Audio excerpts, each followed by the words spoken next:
Today's conversation is sponsored by the Billy Keels Advisory Program. If you want to learn more about how to make your 9-to-5 optional, just go to billykeels.com/advising. Once again, that's billykeels.com/advising.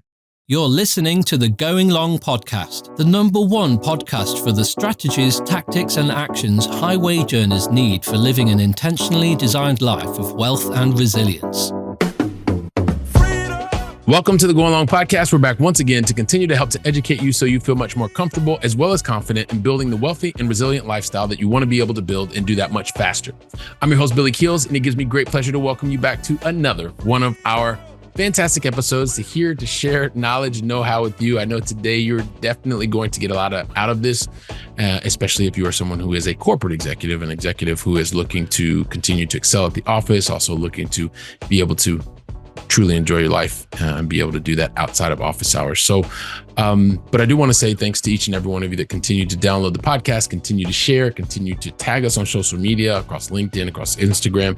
It means the world to us. It helps the podcast to continue to stay in the top 1.5% of podcasts all around the globe, which is absolutely fantastic.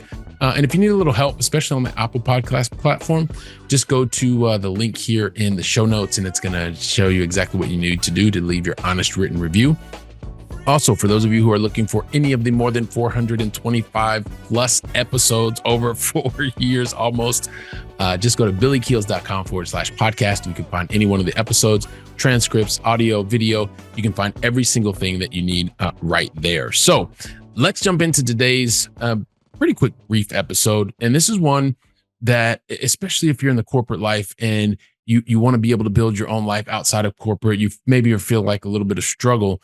And if you're someone who is a top performer, one of those A performers, always in the top tier, maybe you're in a top talent program and you like it, but you really realize there's something else maybe you want to do. There's a secret you're not telling most people, is that you're really feeling kind of drained, physically exhausted, mentally exhausted. And I want to talk to you about that because, it's your ruthless obsession with productivity. Yeah. And I've talked about it here, but it's this ruthless obsession with productivity that is really keeping you mentally and physically drained, absolutely exhausted. You don't like talking about it because most people don't want you to talk about it. It's taboo because you're the person who's constantly, you're the one who's up early in the morning. You're doing everything. You're answering everybody's questions at home, at the office. You are the go-to person. The go-to guy, I like to say, because that was me back in the day when I was in my corporate role and I was building something else as well. It was one of those things. I was ready. I was constantly, how can I get more and more and more out of each and every day? Now, don't get me wrong. Productivity is a good thing.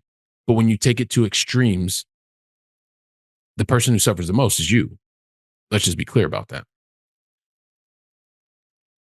A players always want to have, you're the one who has to approve every presentation. You're the one that has to do the yearly reviews. You're the one who has to be there for the contract negotiation. You're the one that has to be there on the escalations of the client escalation emails. You're the one who has to be there on the front line of the deal reviews. You're the one that has to be there all around preparing the new system, or you're putting your information in the CRM. You're making sure that everybody has every single thing that they need all day, every day. You're there to answer the kids' questions when you come home. You're there to help them with the homework. You're there to make sure that they get to whatever sporting event.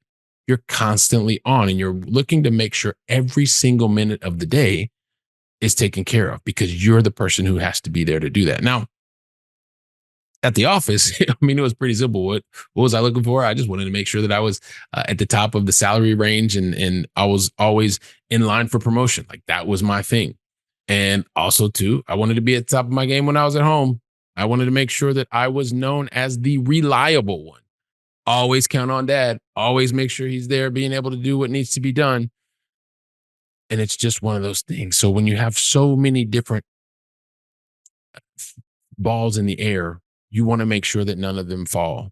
I started getting to a point where, every morning I would wake up, literally my brain was on fire. Of course, I didn't necessarily tell anybody that or everybody that, but and by the time it was 9:00, like literally my brain was on fire. If you hear me and you can relate to that, well, I kind of know a little bit about that. And also got to a point by the end of the night, I was just physically exhausted, literally. I'd taken and made so many decisions throughout the day, was in so many different meetings, and all of the time thinking, I've got to be more productive. How can I be more productive even though I was exhausted? Then the thing that happened is you get to this certain point, and I was at the office or I was asking other colleagues, and I would notice that other colleagues who perceived to be doing really, really well as well, they didn't seem as physically exhausted. They didn't have the big bags under their eyes. They didn't have the bloodshot eyes, or they were constantly on the top of their game, and they weren't drinking 15, 16 cups of coffee a day. Yeah, they were just doing what they needed to do. And so once I realized that, at a certain point, I kind of want to find out, like, I'm not envious of those people. I want to understand. I want to learn from them. Like, what are you doing? How are you getting to this point? And so as I started to realize, yes, productivity is important, or productivity, however you want to say it, it's super, super important.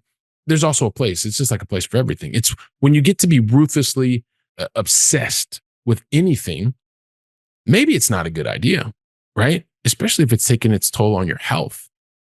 So when it got to a certain point, I was like, all right, look, what is happening here? What's the difference? So as I started talking to people and I started looking for information, I started, believe it or not, watching videos, listening to podcasts just like this one to kind of get some of the insights. And the thing that I recognize is, yes, you can be productive. You can be extremely productive.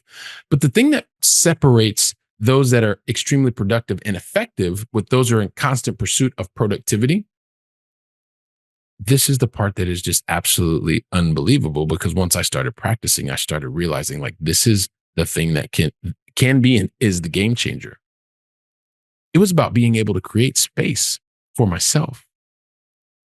You create space for yourself and you can become one of the most amazing productivity machines. Well, what do I mean by that? So what I found was, it was just being able to find and create. Not sometimes it's not even find them. You have to create them. You create spaces of silence. You create spaces that you are able to create and do that on a daily basis. This space where no one can contact you, a space where, and let me give you a couple of ideas. Like, some of the things that I was doing was, I would get up and meditate. Get up. For you, you may want to get up. You want to pray every day, or you may want to pray multiple times a day. You may want to meditate.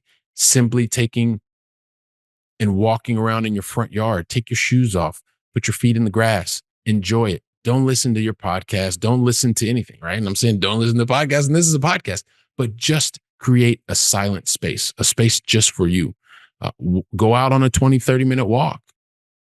But during that time, it's space where you are uninterrupted, a space for your brain to relax, to not have inputs. Believe it or not, one of the things that's going to happen is your brain begins to recharge, just like a battery, right?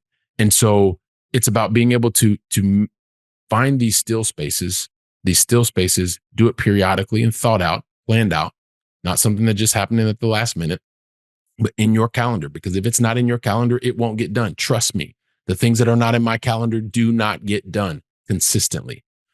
And so when you're able to find these spaces, because you've carved them out, you've created them, you are doing them consistently. Now, just to be clear, this may not happen. It didn't happen for me right away. Like, I wasn't able to do it consistently every single time. And so there's some frustration there. But once I started doing it, the things that I started to realize that you're going to realize is that you start to feel like your brain is no longer on fire. Like, it is not in fast forward all day long. Things start to slow down. The fact that they slow down, you get a better perspective on each interaction that you have. You're actually physically there. You know what's happening. And so you're not just reacting to everything. You're actually proactive in your approach, and you are making and feeling like life is moving at normal speed. Not that you're behind, and not that you have to do 2-3 times faster to be able to keep up with everybody else.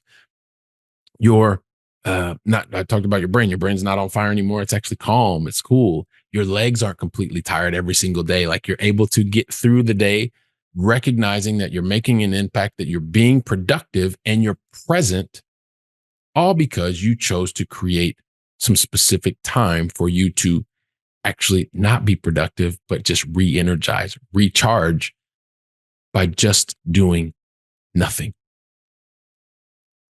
Kind of a crazy concept, right? So here's the thing. I know that this may be a little bit crazy, but crazy to think that by being able to not be ruthlessly obsessed about productivity and actually creating these spaces where you can do nothing, and that's going to actually help you be much more productive. Try it for a while. Try for 30 days. You'll see what it's like. It all starts with your calendar, creating that time and sticking to that time. Even if it doesn't happen consistently overnight, make sure you're creating this time, these spaces for you to recharge your batteries so that you're not constantly in the productivity mode. I know it may seem a little bit shocking, but here's the thing. Here's what I'd love for you to do. I'd like for you to share the episode because you know somebody. If it's not you, you know somebody who's going through this, who suffers through it. They're constantly trying to be productive, find every single second of the day. Well, make sure that they're carving out time to do nothing. If they need some help, share today's episode with them. You can listen to today's episode. Heck, the 2 or 3 or 10 of you that want to listen to the episode together, you can talk about it. While you're doing that, I'll be here preparing for the next episode. So until then, go out and make it a great day. And thank you very much. Today's conversation was sponsored by the Billy Keels Advisory Program. If you're looking to make your 9-to-5 optional and need some help, just go to billykeels.com/advising. Once again, that's billykeels.com/advising.